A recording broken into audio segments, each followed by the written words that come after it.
Okay, so here are the cutting instructions for the Peekaboo for a domestic friendly sewing machine.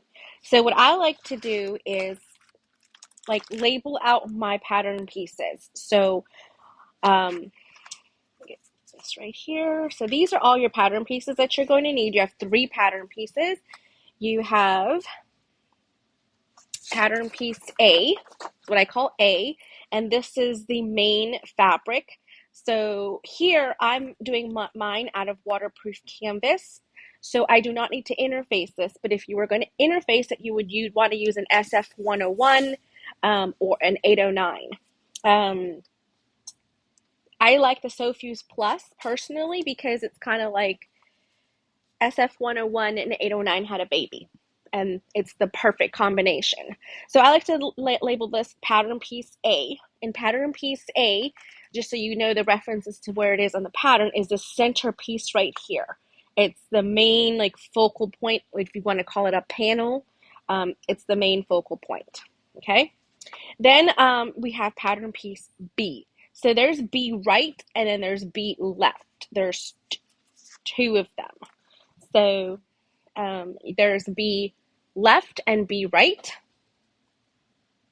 Okay, so B is just make sure you have this facing up, and you cut two from vinyl. I cut mine out of waterproof canvas. That way I don't have to worry about too much of bulkness or thickness in mine. But if you have the kit, you can go ahead and use that vinyl because that vinyl is domestic machine friendly. So you just go ahead and cut out mirrored images or just two of each one of these. That's pattern piece B. Okay. And then we have pattern piece C.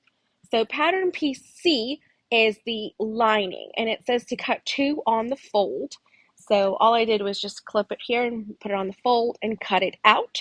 This is a what do you call it? A ripstop. And so it's waterproof, but it's not as thick as waterproof canvas. This is a synthetic, but it's really light. It still has a good drape to it, but it's not so thin that it'll crumble or anything like that. But that's what's going to make it easier for us to be able to do this project. Now, out of these corners right here that you get from here, I just need two pieces.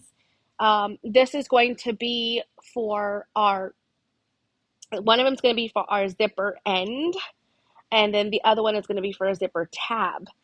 And we'll get more into detail on that when we actually go to put it together, but that is what we're going to be using. So just the little cutout that you get from here, okay, that's what you're going to use. All right, guys, so that's what you do for your cutting.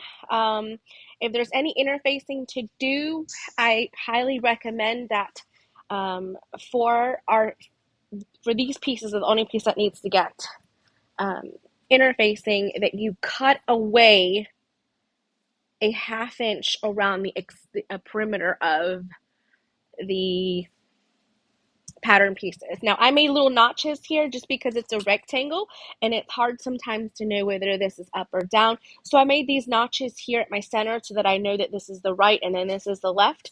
That way it just makes it easier when you go to assemble it. All right, guys, so I hope you guys enjoyed this.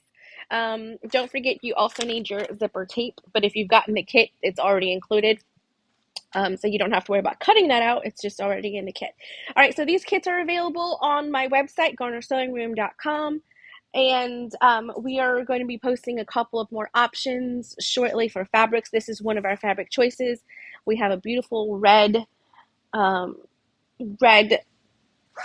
of African print as well. And then I forgot what the other one is. Oh, the stripes. So we have the striped rose fabric as well, and a couple different options out there. So hope you guys enjoyed this. Go ahead and give it a thumbs up. Don't forget to hit the subscribe button and the bell so you're notified every time I come on, and we'll be having more of these type of quick little impromptu lives to show you what to do and make bag making more domestic friendly. All right, thanks guys, have a blessed day.